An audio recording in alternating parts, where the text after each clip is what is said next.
You're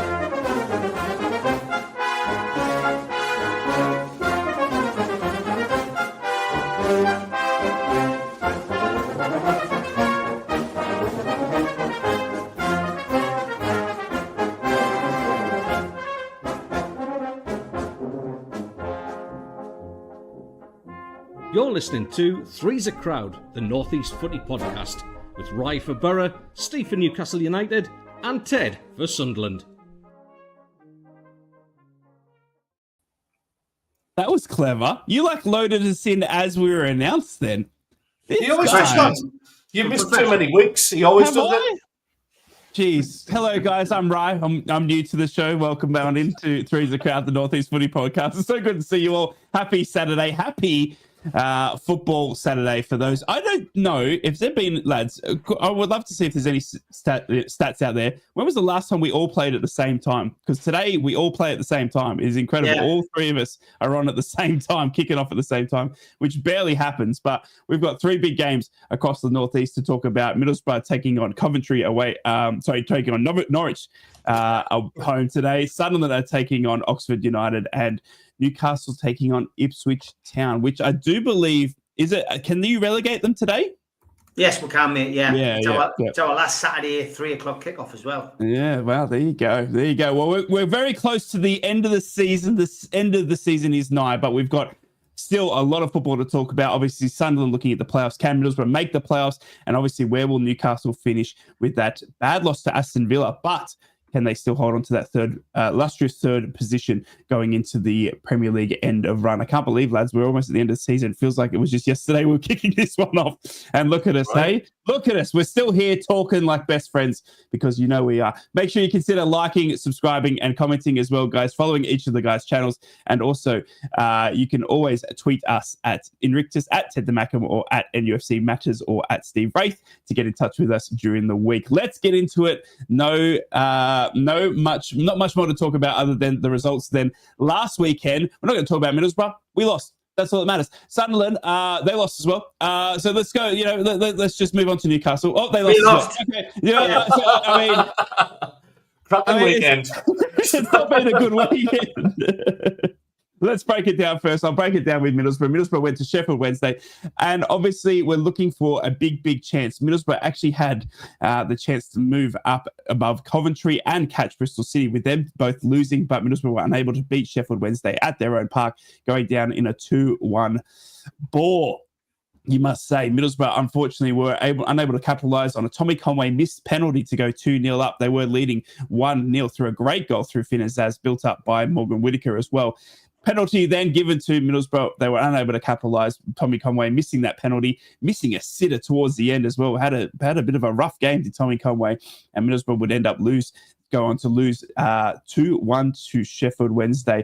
Lads, this one hurt. This one hurt the Borough faithful. This one hurt the social media. This one hurt the Carrick in, because all I've been hearing for the past week is Carrick out. We have just got 2 games to go. Obviously, Michael Carrick has kept his job, unlike other managers around the championship. Norwich City, hello. West Brom, hello. A few other managers losing their jobs with only 2 games to go, but Michael Carrick has stayed in charge of Middlesbrough, keeping us in 7th. Michael Carrick was adamant. He was defiant in his press conference yesterday, saying that we need to look at the bigger picture. Has the season been unsuccessful? Well, Middlesbrough are up in the top 10. We're not battling for mid-table. We're not battling relegation. He's kept us up there with bad transfer moves and bad injuries. Once again, losing big backline members all season through injury. Plus, but losing the likes of Latte Lath as well for 22 million as well. So Michael Carrick was defiant, saying that we've got 2 games to go. It's all to play for, and it still is. Middlesbrough still sit 3 points off Coventry. We do play Coventry on the last day of the season. As long as Middlesbrough win today and Coventry win, if they, we can keep that 3-point gap. But if Coventry were to win today and Middlesbrough were to lose, that is our playoff chances over. But it's a 3-point gap that we can close with a better goal difference next weekend, given that Middlesbrough win today and Coventry, if they were to win as well. Coventry are away to Luton Town, which is interesting because Teddy's got some breaking news on the Luton Town stadium, where it's all, I don't know, it's all fine now, but there was a fire apparently last night in the Kenilworth Road laundry.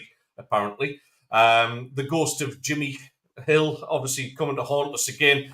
The as soon as I saw Coventry's name and some sort of incident at the stadium, you start to think it's Coventry City just being, it's their usual shithousery. I can't think of a better word for it.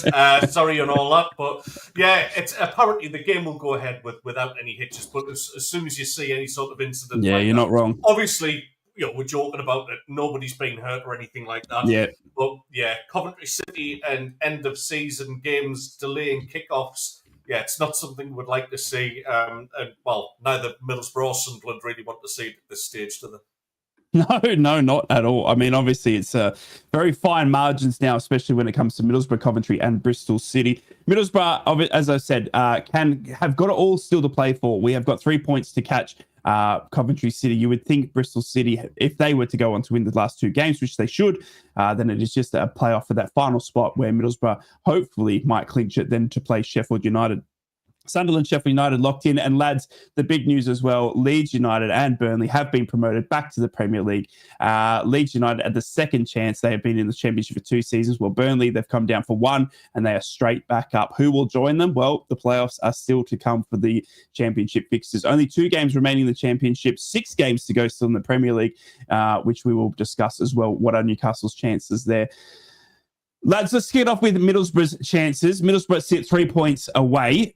We have got Norwich City today, who have just sacked their manager midweek. They've turned to Jack Wilshere, a name that would be familiar to England fans, who has turned to be their interim manager for the last 2 games of the season.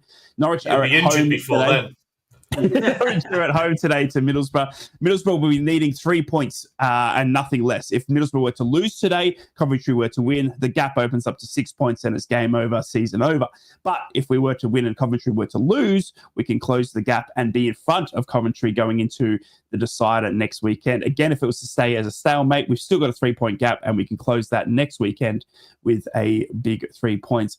Teddy boy, how are you making Middlesbrough's chances? Because, mate, I must say, last weekend, the loss to Sheffield Wednesday did hurt a lot of Borough faithful. Yeah, I think when that happened, Roy, I think that's when it kind of got taken out of your hands a little bit more. I can't see Coventry dropping that many points. I know the Tucknells, obviously, and all the popular YouTubers are back in Luton to beat Coventry. Luton have got some fight about them. So they will give them a game without a shadow of a doubt. Norwich is a weird one because I didn't think the manager had done that badly. All right, he'd struggled maybe for form in the last few games, but I think it was maybe worth persevering with. So I don't know how Norwich will react, to be honest with you. It's I think you've still got a chance, to be fair to you. We played Bristol City, and to be honest, I wasn't impressed with what I saw. Obviously, we had a sending off after 7 minutes, as we talked about last week, but there was nothing in that game where I thought, I'm terrified to play them. So, to be honest, I'm hoping that you keep right the hell out the way and just let them finish in 5th place so we can play them. I've got no issues about that. In my heart, I want to play Coventry at Wembley and I want to beat them at Wembley. So, as much as I can't stand them, I do just foresee them being that little bit stronger than Middlesbrough. The more consistent, the back end of the season as well. As much as, I would love to see us playing head-to-head in playoffs. I would love to see us both promoted. That's the honest truth of it. Just can't see it this season. I just don't think the consistency's been there. Yeah, I completely agree, mate. I mean, we got to talk about Sunderland as well and their run in because it's got Michael Carrick written all over it in his first season in charge as well. Steve, before we move on to Sunderland, though, Middlesbrough's chances are still in their own hands. They've got to win today and take it to next week. If we win today and Coventry win, it doesn't change anything. Middlesbrough draw or lose today and Coventry were to win, it is completely out of our hands and the season is done. Have Middlesbrough left it too late? Is Michael Carrick in any danger? Well, last weekend was a funny weekend, wasn't it? Because Coventry got beat off Plymouth, and that really set the cat amongst the pigeons. I mean, had Middlesbrough managed to win last week, it would have been fine. Everything would have been okay. Middlesbrough would have been in a much better position. It wouldn't have been all doom and gloom. But been a topsy-turvy season for Middlesbrough, and you just have that feeling that maybe there's another twist in the tail. Maybe Coventry, could, lose today against Luton Town. It's the early kickoff as well, which sometimes helps, sometimes hinders.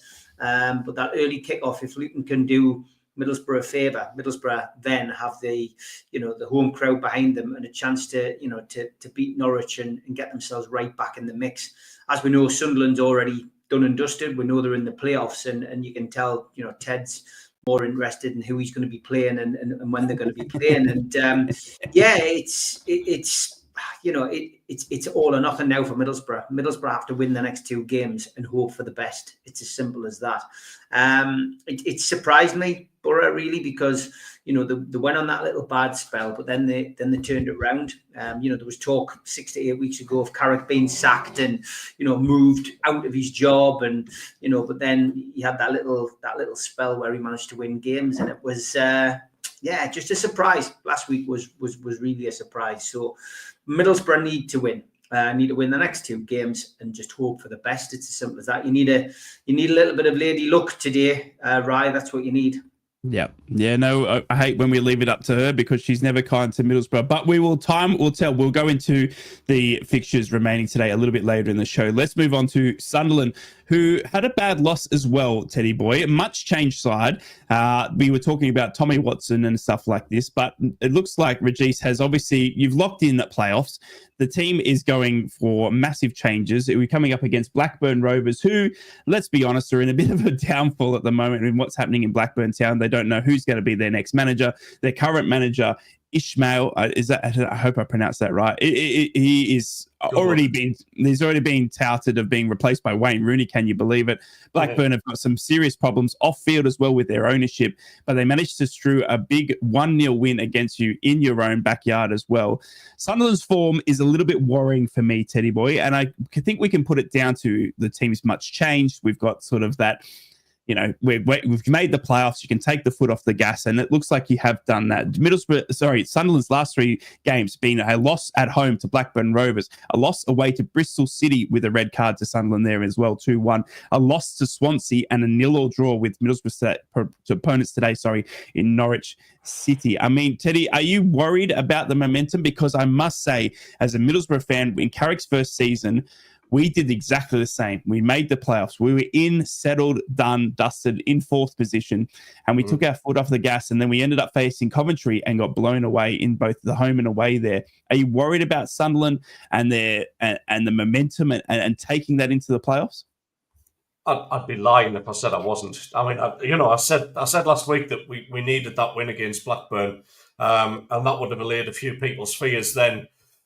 No sooner had we said goodbye to each other, the team was announced and there were 7 changes and Tommy Watson's still starting. So the writing was kind of on the wall a little bit. Listen, it wasn't a good performance. I know that we're trying to keep players fit. We're trying to bring players back in again as well. The good news is on the injury front, that's looking a hell of a lot better. I mean, people like Adji Alessi are looking like they might be fit for the playoffs, which we completely ruled out for the rest of the season. We've got important players like Dennis Serkin. Serkin, for me, is the best left-back in the division. Like, bar none. He is the best left-back in the division. So somebody as big a player as that is a massive miss. You miss the likes of Trey Hume, who's for me, should be captain of the team. 100% should be the captain of the team. He plays like a proper Sunderland player of old should do, in that bit of a John Kane mould, just to give Steve nightmares in his sleep. A good old proper tractor of a right back, wasn't he? So, yeah, people like that are a big miss. Luke O'Nien has been a little bit suspect again, getting caught out. The likes of Dan Ballard are back in training now, and people like that are massive for it. But we've kind of got to... We've got to make sure that let's get them back in the team. That's great that we're getting our best players available. Mundle will be available for the playoffs as well. Cracking, absolutely brilliant. But they've got to be playing on their level. And we've got 2 games left to do it. Now, it's going to be too late for the likes of Mundle, but they're going to come in and perform the way they do. There's got to be that reaction. We've got 2 games left to play ourselves into form, and we've got to.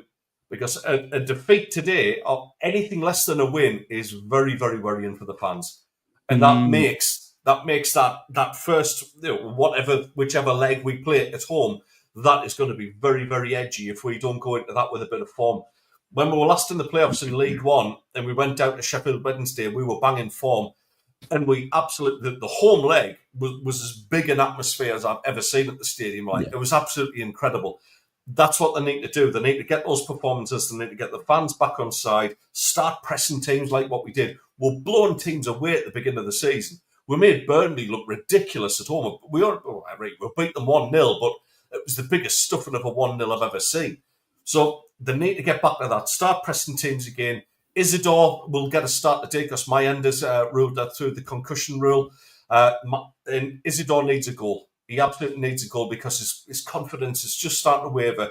It kind of depicts the way the fans are at the minute, to be honest with you. So Isidore, I've just caught a mozzie. Sorry. Not today, son. The reaction. Thanks to me. Oh. He is. I know. The black cat. Cats, where are they?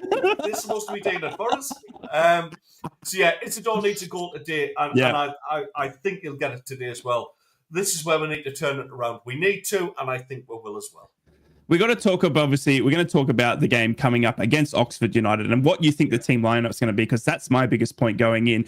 But looking at the bench, obviously last week against Blackburn Rovers, the likes of Patrick Roberts, Chris Rigg, Mayenda, Enzo Lafie, Dan Neil, all on the bench for Sunderland, and some names in there that I've never heard of, as a Borough fan through and through. But you still had the likes of Bellingham out there, Luke O'Nien, like you said, but as Teddy rightly pointed out, Alan Brown filling in at right back, Anderson in left back. I mean, Tommy Watson, how he was all right, Yeah, there was some decent performances there.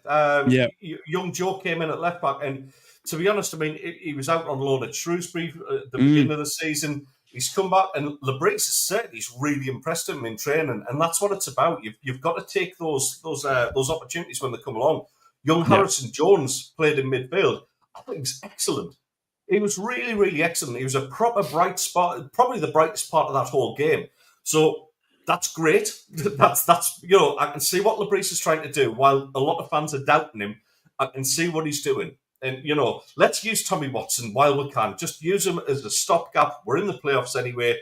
But to be honest, we need to start and look at, right, okay, what we're going to do. We're not going to include him. I don't think he'll play in the playoffs. There's not a chance. I certainly wouldn't have him anywhere in the squad anyway. So, yeah, listen, it's time to start and get our serious hats on now in the next two games. Like you say, use what we have in the likes of young Harrison Jones. Yeah, let's include them in the squad. We've done the job that we need to do. But, yeah, it's time to get serious about the lineup, I think. Steve, Sunderland obviously have gotten off to the worst sort of ending you could see in a season run in. They've blown the championship away. They were the surprise package for everyone this season in the championship. No one predicted Sunderland to be up there, especially under the new manager, especially what we saw last season with the Michael Beale turmoil and everything like that. I mean, they've just completely and utterly shocked everyone. But they have turned their latest, sort of few games into bad losses. Again, Blackburn beating the wood over them. Would you be worried if you were watching Sunderland going into the playoffs with no momentum? I think Ted would be worried if I was watching Sunderland. I genuinely am surprised that they've hit this kind of like run of form, because it bucks the trend of the way they've been playing all season. They've really always managed to find a way to break a team down or to get back into a game that they were losing, and that's why they're in the playoffs. If this is his technique, Labrise's technique to keep his best players fit for the playoff games, I find it a strange one. I think it's a risky strategy for all the reasons that Ted pointed out. The fact that they go into the playoffs with less game time than they've had all season.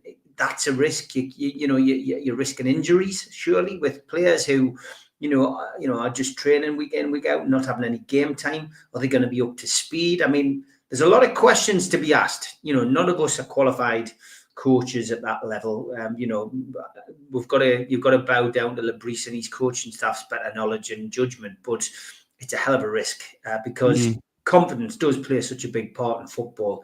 And if you were on a good run going into the playoffs, then, in a good run of form and you're winning games, then that's surely going to mean that when you play in the playoffs, as happened in League One for Sunderland, as Ted pointed out. You know, that is going to give you that kind of momentum. That's the key, momentum. So it's a risky strategy by Lebris. On the flip side, some people might say it's a stroke of genius, because who knows what would have happened in these games. You may have lost your best players and not been able to field the strongest team in the playoffs. So it could work either way. But it is a risky strategy, and it's not one that I would be happy with as a football fan. And of course, you know, the other thing is as well, you know, from Sunderland fans' perspective, the fact that he continues to play Watson is such a head scratcher for anybody in football, because you know, the guy is leaving. The guy is not going to stay at the football club.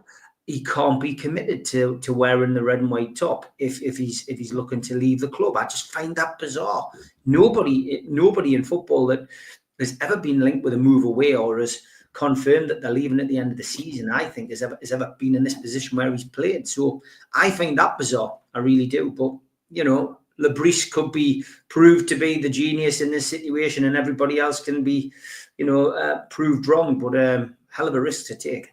Yeah, no, I completely agree with that. One thing I wanted to just look at quickly, Ted, before we move on to Newcastle and their bad loss to Aston Villa, I just wanted to quickly ask you, the run of results, obviously since that Middlesbrough game, were still quite up there. I mean, you were still hitting that quiet form, but at that time, a big move for me, I think, that maybe has gone unnoticed, not probably to Sunderland fans, but maybe in the background, was the loss of Mike Dodds. Mike Dodds went and took up the major manager role at Wycombe Wanderers after Bloomfield left him to come to Luton Town.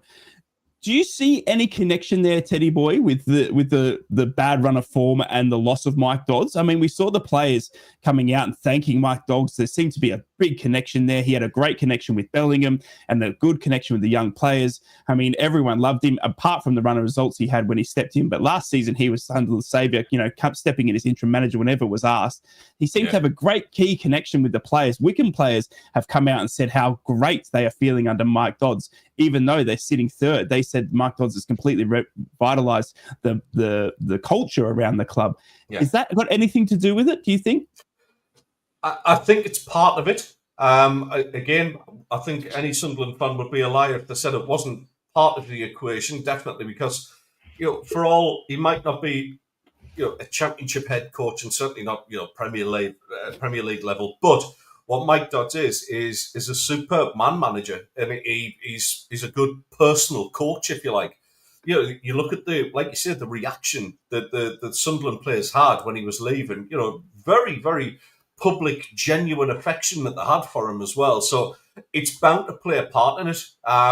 Absolutely, you know, he was a very, very popular guy behind the scenes.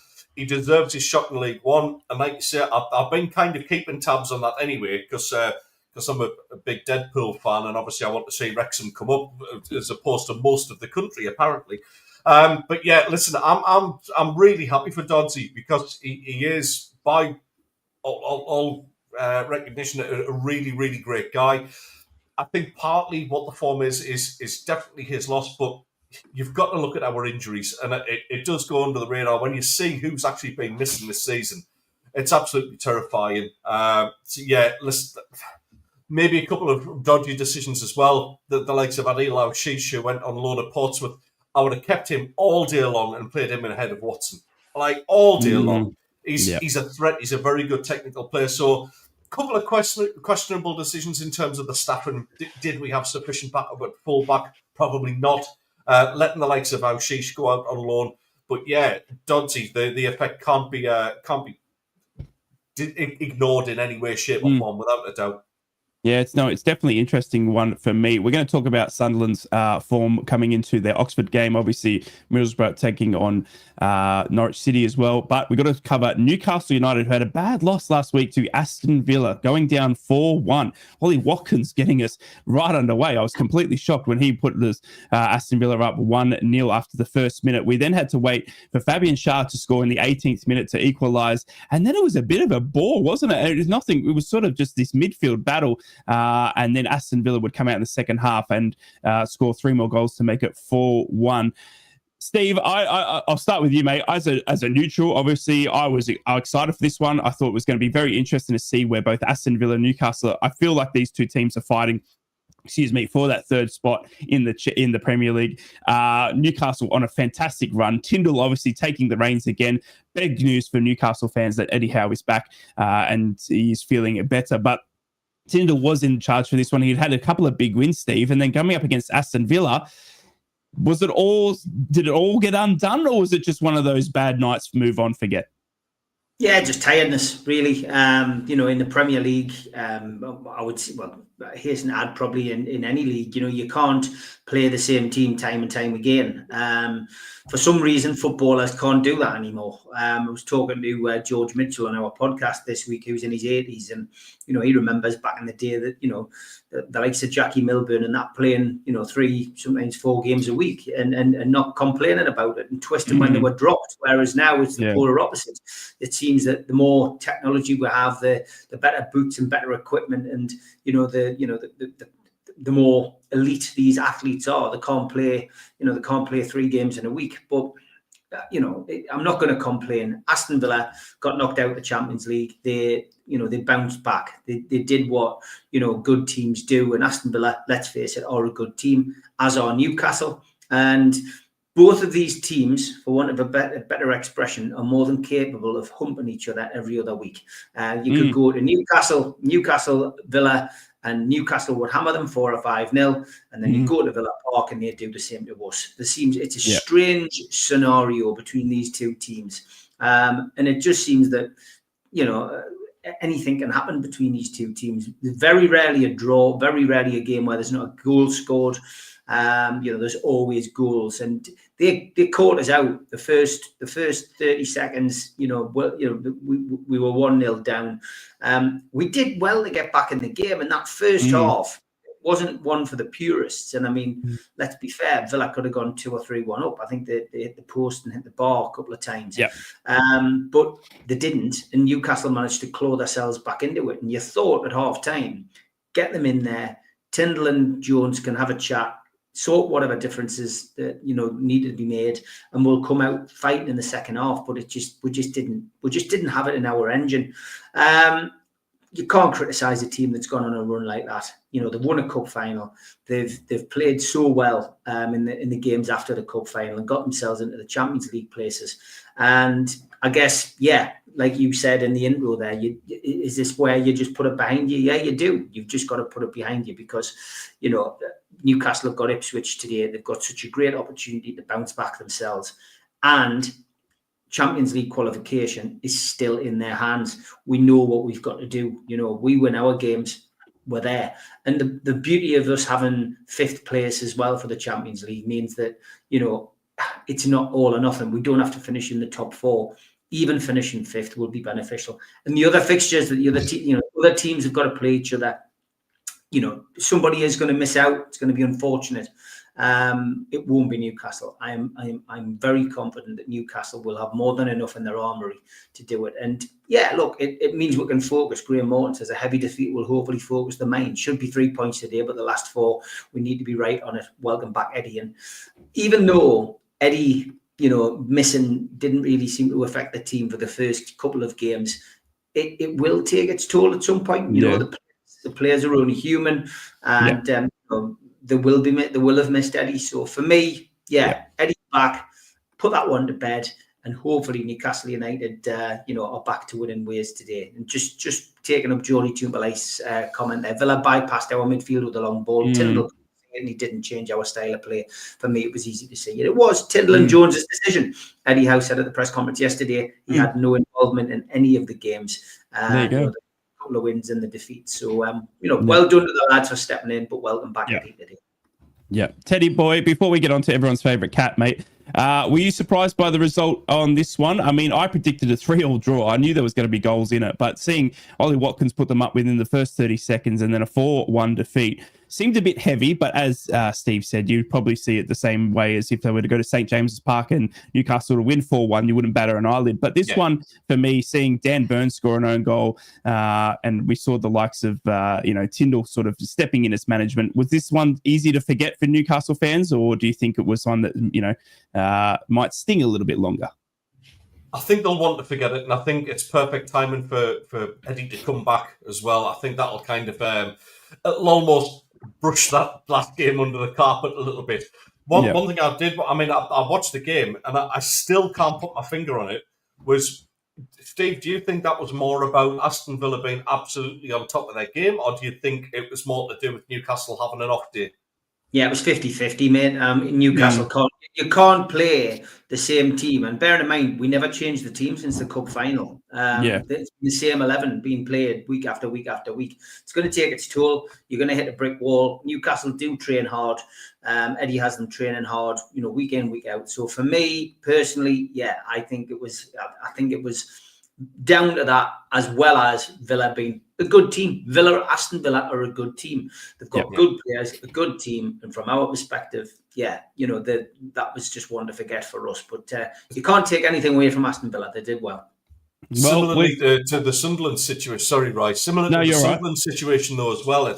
You've got players coming back from injury now, so there's a chance to refresh the starting lineup a little bit. Anthony Gordon obviously has come off the bench a couple of times as well, so approaching sort of full fitness, where he's obviously had the injury and the suspension as well. So do you think Eddie will ring some changes as well, Steve? Because I can certainly see that happening. Interesting. It is possible that he'll make a few changes. Fabian Shaw was he'd taken off as a precaution for a hamstring, but Eddie said he's fine. Botman is back in the squad, so that is a positive for Newcastle. But will he make any changes? I don't know, because then you're leveling the finger of blame at a particular player for last week's defeat.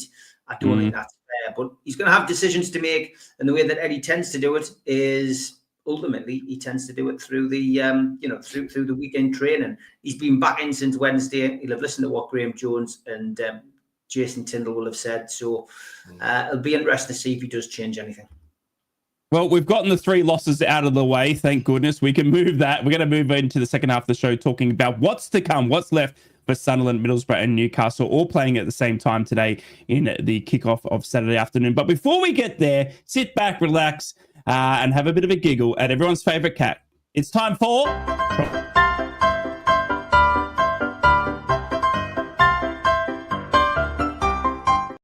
And if you're easily offended, it's probably a good time to go to the kitchen and make a cup of tea. Oh God, what have you done? I'll start off with a couple of jokes. A Geordie motorist is driving along when he notices steam pouring out from the bonnet. He pulls over and phones the AA describing his issue. Are you overheating? The AA operator asks. Nah, says the motorist. I'm in Wild's End. Oh. And a Geordie visits Ashington Baths, and a lass in the pool starts complimenting him. The Geordie says, "Are you flirting?" "Nah, pet, I'm on my tiptoes," she replies. Newcastle Undercovered. Give them a follow on Twitter. Very good. Or on X, as it's called now. I think we've all been here with our WhatsApp group, lads. My birthday. My favourite football. Yes. Yes. And this guy, welcome to the show. The only man that can see where Newcastle and Sunderland are in the leagues. Is his name Isaiah? Hey. One Isaiah than the other. Little making a faux pas here with a placement of their adverts. Hiring shit. Oh, no. And congratulations to Virgil van Dijk on signing his new contract at Liverpool. It was always 400 bags a week. Manchester United, well done to them. In Manchester United's worst Premier League season in history, they managed to secure top flight football for 25-26 campaign following Ipswich's loss to Arsenal. Well done, lads. You're safe. That's wild. We've seen lots of people in confusing outfits with Liverpool tops on and Manchester United shorts. We've seen all of those kind of pictures. How about this one, lads? You'll never walk alone. Oh, my God. Oh, my God. No. Oh.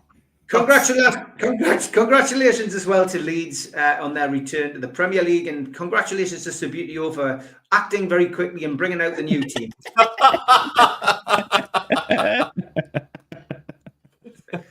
And I included this one because the cat introduces this part of the show. This next song is about the complexities of trust and betrayal, and it's called "Why Is My Bowl Still Empty, Janice?"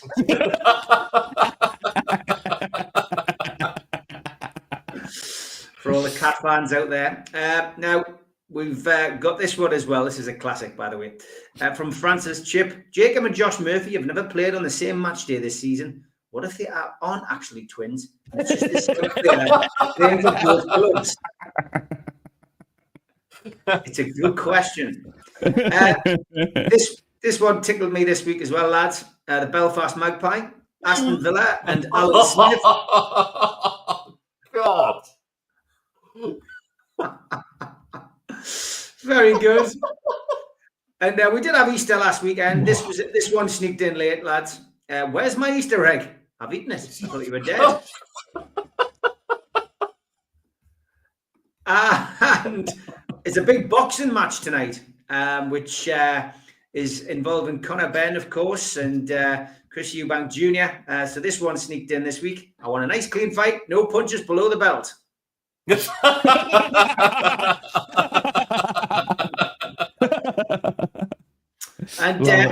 I managed to get a new gravy boat for my Sunday dinner this week, lads. I just thought I'd choose this moment to share the picture with you. Oh, God. And the top two this week. Madrid, without corruption, are basically Brentford, lads. He's not wrong. I mean, it's quite deep, that. Not as deep as the gravy boat. The winner this week, though, is this one. Oldham fans dressed as butchers off to Forest Green today. Forest Green are the world's first fully vegan football club. Love that. Well done, Oldham. Well done, Oldham. Great stuff. If you have any tweets that you want us to include in Troll of the Week, at Ted the Mackham, at Invictus, or at Steve Wraith on X, and we'll pick them up so we can play the cat.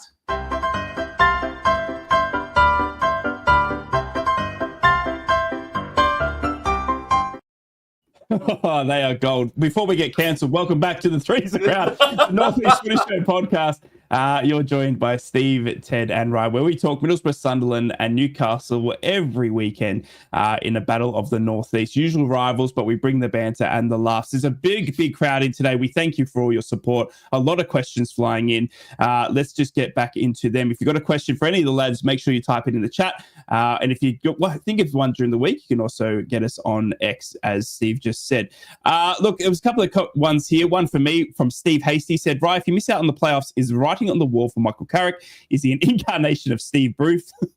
Bruce, ex-Man United, so a media darling manager. Good question, Steve. Thanks for getting in touch, mate. Look, honestly, Middlesbrough fans have pretty much written already. They've already signed his F45. He's out the door, they reckon, at the end of the season, no matter what the results is. I honestly think Michael deserves another season. I know I'm going to get shot in the foot for that, but the choppy change nature of a manager can sometimes hurt a football team. We've seen it with Stoke and the likes of that. Middlesbrough are still pushing in that top 10 of the championship. We haven't been middle of the table. We haven't been relegations. We haven't been thumped 5 or 6-0 like Stoke did against Leeds. You know, we're still there or thereabouts. If we were to change a manager, he would want new tactics, new staff. He'd want a couple of new players. Now, we have got Kieran Scott, where we brought in as the head of recruitment, what a lot of teams do now, so that when we do change managers, there is some sort of, familiarity with the squad and stuff like this. But I honestly think Michael Carrick still gets another season. He signed a new deal in the summer of last, and I'm not sure Gibbo's going to want to pay that out. We've also seen that Gibbo, through the end of season run, stick by Michael. He's come out and publicly said that he trusts Michael to turn it around, and Michael has gotten us to 7th. Now, in some Borough fans' eyes, that's not good enough. I agree. I think we should be pushing, but 7th is nothing to be sneezed at. 1 point, 3 points at the moment out of the playoffs is nothing to be laughed at. And I think, for consistency, for the build, is he able to just tweak a couple more things and get those extra 3 to 6 points that we need to slot in next season? Time will tell. The big thing for me is there is going to be a lot of good managers up for grabs, and I'll point this one to the lads as well. We've seen the likes of Leeds United and Burnley getting promoted midweek. We've seen the likes of Daniel Farker, who Leeds United already been told that he might not have the job when it comes to the Premier League because he's scared of the Premier League, plus his Premier League his Premier League, results aren't too good. Steve joked in the chat that Scott Parker's going to be available after a few months in the Premier League as well. Lads, what are your thoughts on the current manager merry-go-round? We've seen it already start. We put this in the WhatsApp group as well. We've seen the likes of Mogga, a good friend of the Northeast, obviously, good friend of Steve Wraith as well, train buddies. He was sacked, obviously, midweek. We've seen Norwich go and sack their manager. We've seen the likes Ipswich Town have kept their manager, Kieran McKenna. They could be relegated today, but Southampton have gone and changed their manager. It seems to be a bit of a merry-go-round. I doubt that Leicester, stay with Ruud going back down to the Championship. Do you think that it's going to be a big change of managers coming into the off-season? I'll start with you, Ted. I mean, let's go. Do you think that day one next season, I'll ask you this, do you see Eddie Howe, Michael Carrick and Regis in charge of Sunderland, Middlesbrough and Newcastle, respectively, day one of next season? Good grief. No, to be honest. I think Carrick will either walk if they don't make the playoffs or he'll be removed. And from there, you kind of think, I made a joke of it saying, don't worry, it's only a few months till Scott Parker's available. I only half joke, to be honest, because he's one of these, and me and Steve talked about this a little while ago. Obviously, Scott Parker's an ex-Newcastle player. He's done very, very well with Burnley. He's done well with Bournemouth. He's done well with Fulham to get them back into the Premier League. But he just doesn't seem to be able to get past that. He's not somebody who Newcastle will look at to replace Eddie Howe if and when the time comes, because that pedigree just isn't there of that like sort of elite coaching level. It's like what I said about Mike Dodds as well. Mike Dodds, I bet he'll have people running through brick walls in League One and League Two. Just around Championship and Premier League, that's when it starts to get that little bit more difficult. Now, I think certain managers have their limitations with that. Sean Dyche is never going to be like a top 10 Premier League manager, but he'll get you to survive for a long time, and that's somebody who you need to go and look at. So I think Carrick will go. Who comes in is anyone's guess, to be honest. There's potential coaches out there. There's a lot of retired players as well, where you kind of, they always get a crack of the whip. Whether it's fair or not is another thing, of course. But yeah, I just see a change of staff in there. Certainly at Middlesbrough. I know what you're hanging out for, and that's because obviously Big Ange will more than likely, I would imagine, leave Tottenham at the end of the season as well. It's not gone well for him, but that's the car crash of the club. I don't think that's any reflection on Big Ange at all. There's no offence to him, better managers than him have failed at Tottenham because of the way the club's ran, rather than any reflection on their coaching. The likes of Conte, the likes of Mourinho, these are superb coaches. These are elite level, but they can't because of the way it's run, like a donkey sanctuary or something. But anyway, listen, I think there'll be a few changes. Certainly with Middlesbrough. I think in the Premier League we'll see a few go by the wayside as well. Whether they just end up all trading managers or we see some surprise additions, it's always part of the fun. As much as the transfer market is always interesting to watch. The managers. It's just as interesting watching, seeing who's going to end up where, Yeah. Can you see Big Ange making a step down into the Championship? I know you're hoping for it, but is it feasible, right? I don't think so. I don't think the money he's on at Spurs would probably be a bit too much asking. Steve, quickly, same question to you, well known for being really kind with the cash line. Do you, out of the three Northeast teams, Sunderland, Middlesbrough and Newcastle, do you see Michael Carrick, Regis and obviously Eddie Howe in charge of the three teams day one of next season? Well, we'll start with Eddie Howe. Why is he going to leave the party capital of Newcastle when he's had it? When he can have nights like this in the Rose and Crown with Jason Tyndall? There's no way in the world Eddie's going to leave Newcastle. No, 100% he is going to stay at the Toon. I think Sunderland will stick with Lebris. I think they've had a really good season. I think when you think about the who on earth is he kind of comments that were coming in from the Sunderland fans at the start of this whole journey, I think he's proved that he can do the job. If they don't get promoted, I think they'll stick with him. But I think if they got off to a bad start next year, then I think ultimately they'd have they'd have to probably look at things and say, well, maybe he's not the right man for the job. That's just the nature of football. I think with Middlesbrough, this Carrick thing, he's been walking the plank, hasn't he? Literally been walking the plank all season. He's got to get promoted. He's got to get promoted. I think if they don't get promoted via the playoffs, then I think Carrick will have gone. Who comes in? Who knows? Loxy thinks it's going to be Steve Bruce's Borough manager next.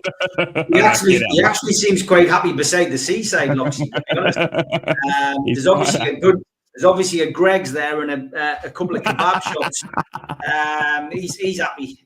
How's the bacon, did you say? But yeah, I mean, ultimately, money talks. There is managers out there, and obviously Ted's mentioned Dyche as a potential.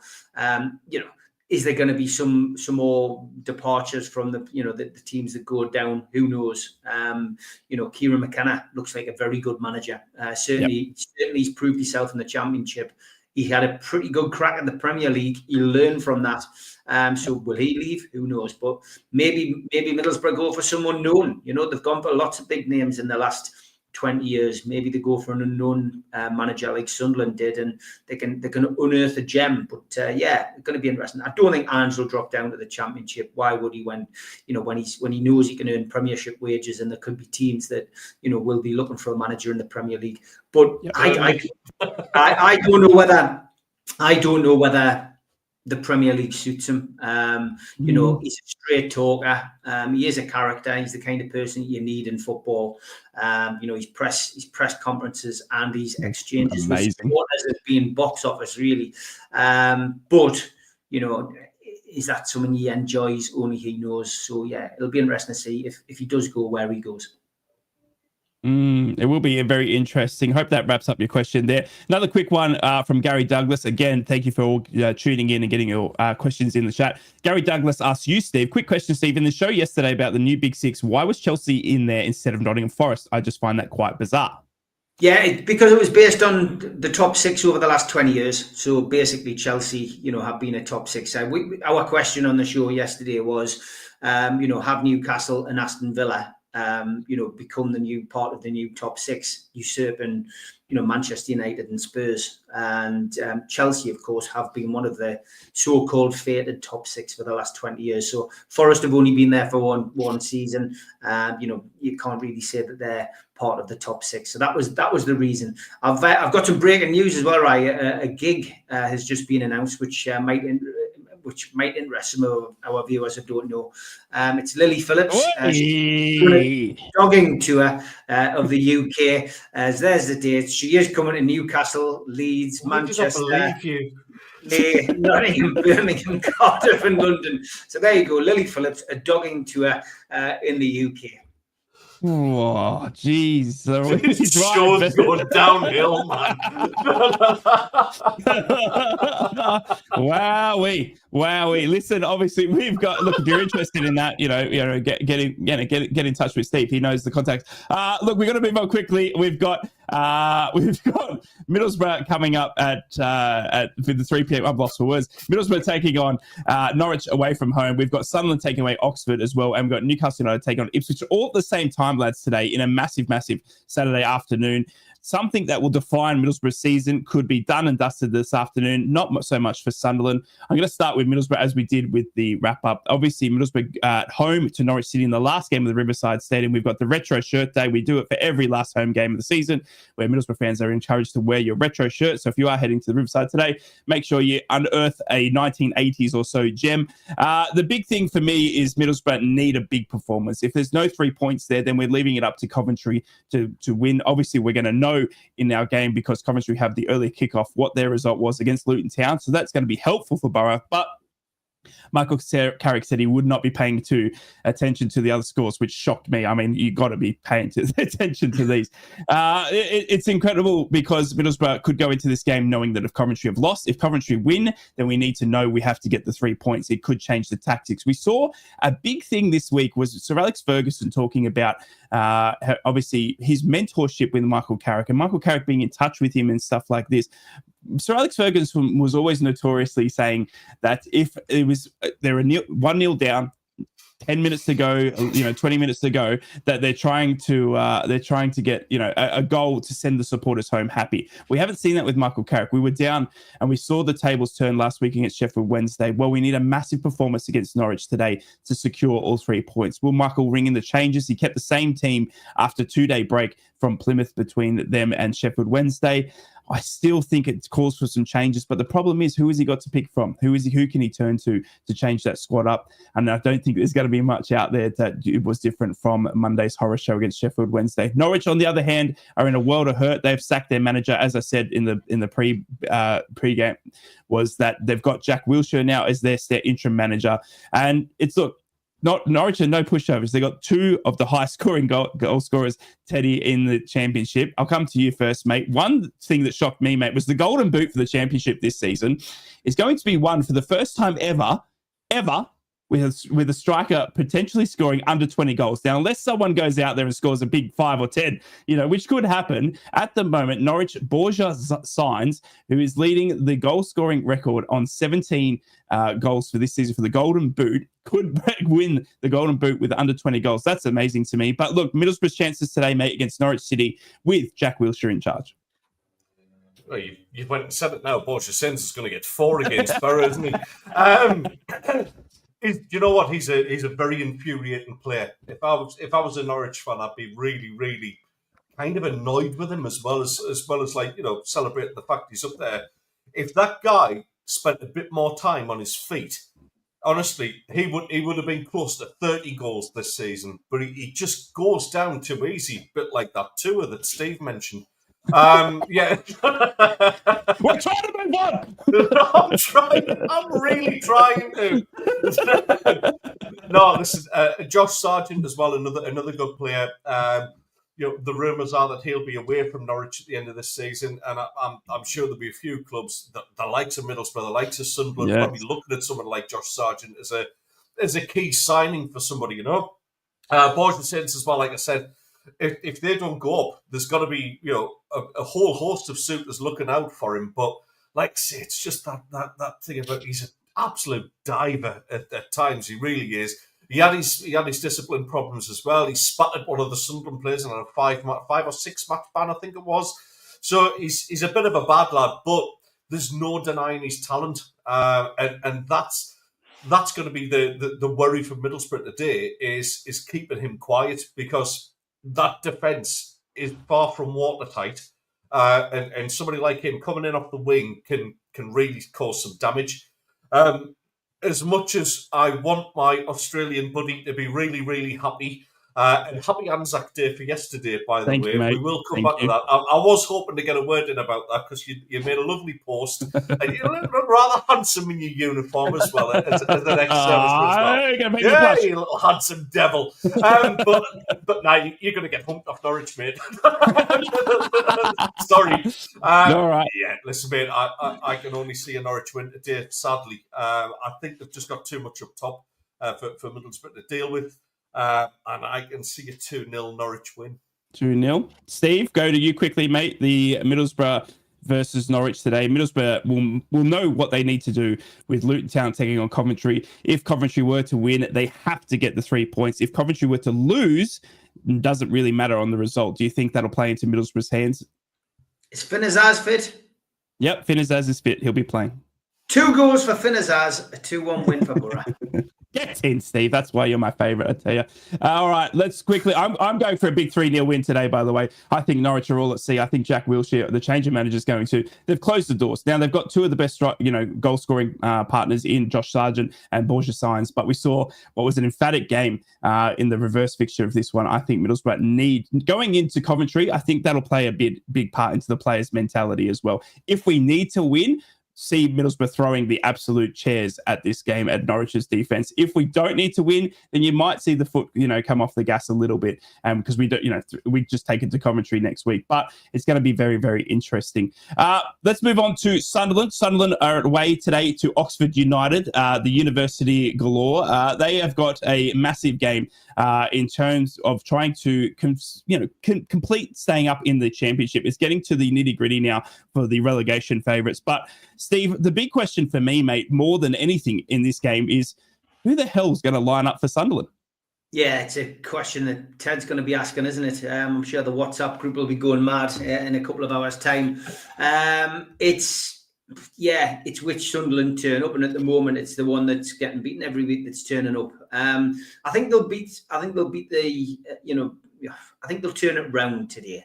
I think they've probably got more chance of winning the boat race in the current form, but they genuinely will turn it round today to get a point. I'm going to go for a Sunderland-Oxford draw today, a 1-1 draw.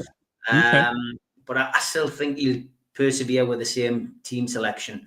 I don't think he's going to give away any ideas to any of the playoff rivals. I think it's the more I think about it, that's what he's doing it for. He's looking and going, don't want to give any clues away. And then he's got however many days it is to work with the 11. And maybe he's working with the 11 now who are going to play the playoff game. It's an interesting concept, an interesting idea, which might bite him on the backside. But yeah, I'm going to go for a 1-1 draw today. Very interesting. And Loxy, good point. Obviously, Millwall and Blackburn can catch the likes of Borough and Coventry. If we were to both lose, we can open it up to those two teams as well. Very, very good point. We don't even want to cross that boundary, though, Loxy. Teddy boy, Sunderland, I mean, the lineup for me is going to be interesting. I'm going to be looking at that one again, mate, just to see who the heck Regis sticks out there today. Oxford United are looking for a big performance. They can still be dragged into the relegation battle with 2 games to go. They are sitting above Luton Town in 22nd spot by 3 points. They will know going into your game whether Luton Town have won or lost at Coventry, so they might have a little bit of adage there. Obviously looking to secure their stay in the championship after the first time at trying. I mean, they're going to be up for this game. Is Sunderland? I think you're very, very correct to mention the Luton game. I think that while they won't plan their whole strategy for this game based on what Luton do, I think mentally it'll affect them. So a lot will hinge on that, about Oxford's mentality going into the game. Again, I mean, it's probably a good job we're off to an all-inclusive for the night, because I'm going to pump myself full of free beer before I read the lineup for today's game. I just don't know who he's going to pick, and that's the difficult thing. We know for a fact that Isidore is going to lead the line. That's an absolute given because of my Enders situation. But after that, it's anyone's guess. I know that Dennis Circle will probably play the last 30 minutes. I think Regis Labrise was looking to getting him on for that. So, that being said, we turn it around today and we come away there. We're a 4-0 win. 4-0? Jeez, Louise. 4-0 win. Wow, I'm honestly... Steve's worried about me mental health. I'm looking I started on the beer. I know. He started early. Look, honestly, I'm looking at that Luton Town game to see what Sunderland and Oxford do. If Luton Town have lost, then Oxford might even take their foot off the pedal. But if Luton Town win in that earlier fixture, it's going to be for Oxford then to try and get something back and try and at least take a point. And I think they will do that, and they'll sit defensively and make it pretty much a bore-all draw with Sunderland sort of taking their foot off again. I'm going to go for a 0-0 draw in this one, which I just think, it all depends on that earlier fixture. That Luton, it's a funny all-game championship football when that 12:30 kickoff is massive for so many teams. Steve, let's come across to Newcastle, mate, taking on the relegation threatened Ipswich Town. They've had a decent season compared to the bottom 3, mate. They've been the best of the bottom 3, but look, it looks like it's been a gap too large. Obviously, Wolves have been playing pretty dismal, but they haven't been too threatened by Ipswich Town. Ipswich Town have had a good scoring run through Liam Delap, who's had an excellent thing. He's now linked with Man United. Kieran McKenna, a good coach, but it looks like the Premier League step up has been too far. Obviously, getting promoted from League One and Championship in successive seasons, they can't secure their spot in the Premier League. Newcastle will be looking to bounce back from Aston Villa. How do you see this one playing out, mate, against Ipswich Town? I expect Newcastle to win. I genuinely feel this is a great opportunity for us to bounce back, and it's a chance to do our 7th double of the season. We've managed to do that to numerous teams this season, and Liam Delap's the big threat for Ipswich. 12 goals for him this season, and Ipswich's away form is diabolical, really. They've won 3 times on the road: Spurs, Wolves, Bournemouth. They've had 5 away draws, getting points at Brighton, Southampton, Fulham, Aston Villa and Chelsea. But I don't see anything other than a comprehensive Newcastle United win. And to have Sven Botman available again as a substitute, you would imagine today is a blessing. Shaw's been past fit. So yeah, I'm expecting a Newcastle win. I'm going to go for a 4-0 win. 4-0. Wow, I'm going for a 3-0 win to Newcastle United. Teddy boy, Newcastle taking on relegation. They can confirm Ipswich's relegation today as well. Back down to the championship. We both know what Ipswich were like last season under Kieran McKenna, mate. Well, it looks like we might be facing them as well again next season, especially if we weren't to do so well in the playoffs or not even make them. How do you see this one playing out for Newcastle United? I think it's a perfect game to come back after the Villa game, this one. I'm sure the likes of Isak will be licking their lips at this, thinking how many goals can I actually get. I honestly see a cricket score here. I really do. I see a big win for Newcastle. I think Ipswich have underlined exactly what we've seen from championship clubs going up. They've made a fist of it on a couple of occasions, but defensively, they just can't live with it. I'm going to go a very, very easy 3-0 win for Newcastle. 3-0 win. Yeah, no, I went 3-0 as well. Well, that is it. That is the Three's a Crowd podcast. Teddy, did you want to wrap things up? Obviously, you're off to an all-you-can-eat buffet today, mate. But obviously, the tour here is still available. I'm not going there. Get your free chicken wings at the door. I'm not at the Solana. He's going to make a fist of it at the buffet, he says, apparently. So Yes. Oh, without a doubt. Yes, it's apparently Mexican night. So yeah, we're going away for the night. To be honest, it's cost us €28 each for all inclusive for the day and night. It's cheaper than staying in. So yeah, we're off there. We're going to go and sit by the pool, drink some beers, and have plenty of food. And I think it's my turn to present next week. I think it is. I think you will see Ted in the hot seat next week. Middlesbrough fans, you can tune in and watch me doing the watch along. Steve, are you off to the game today? I am, mate. I am off to the game. Looking forward to it.